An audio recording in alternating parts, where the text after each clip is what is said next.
break, Chris shared a story about living with cerebral palsy. Now let's hear how Chris found out the hard way that photography and football can be hazardous to your health. I didn't know that. Let's watch.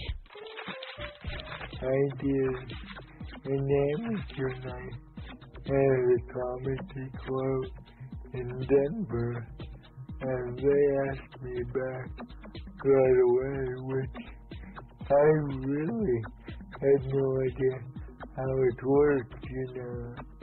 It's just a kid in college. He's just great, and I used to travel around with him on the road all the time. And this is one of the ways I got started in comedy, was by touring with Chris, taking care of him, and because he's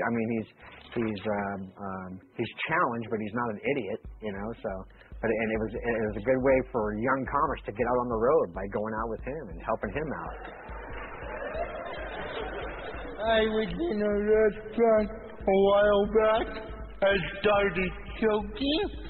I tried to get help.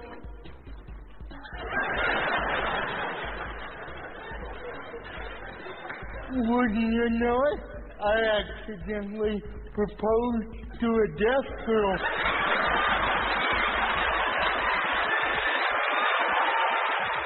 What I thought my career path was going to be in the journalism field. I wanted to be a writer and editor. I actually did some photography, believe it or not, and thank God for fast film. I actually got pretty good at it. But I remember once I was covering a football game, and the quarterback came around and I got the shot, but I got crazy, and they stopped the game.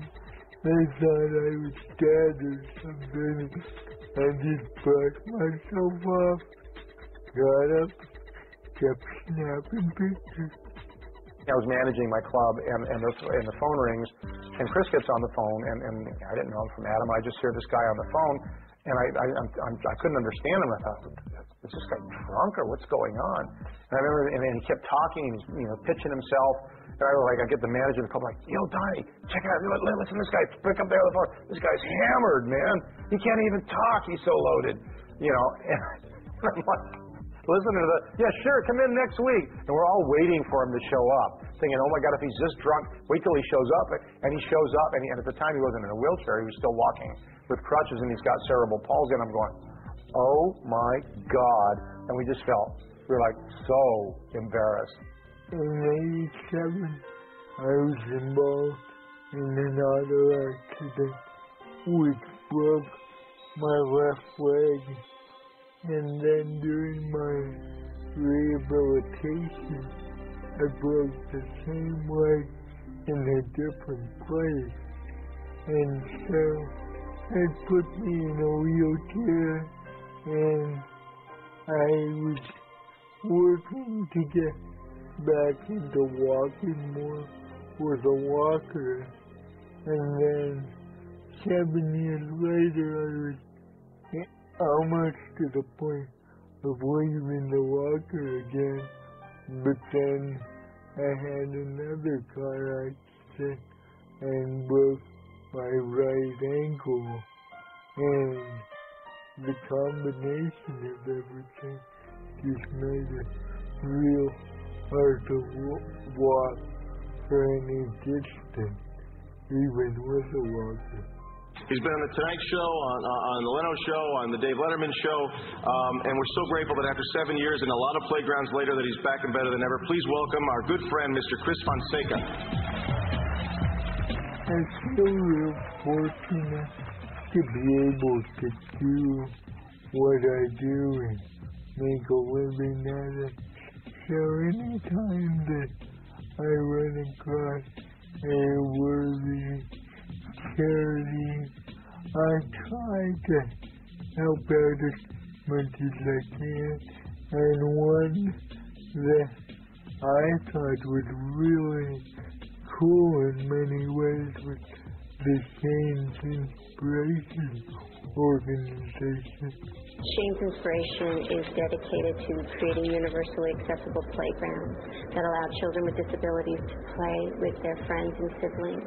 And I thought, that's something that I wish I'd had as a kid.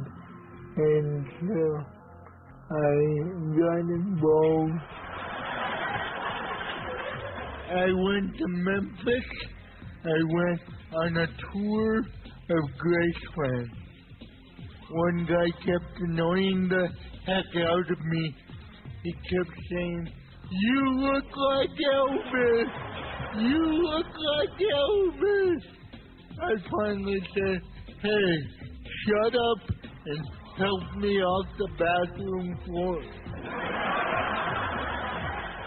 The first time I did a show, I opened for Ellen DeGeneres, and I remember at the end of the show, the club manager said, "You're checked in the office."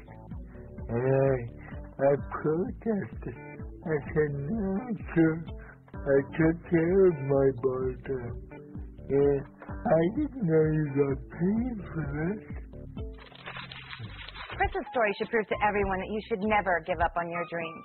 Next up is comedian Flip Schultz, and he's going to tell us what it's like to be the big cheese.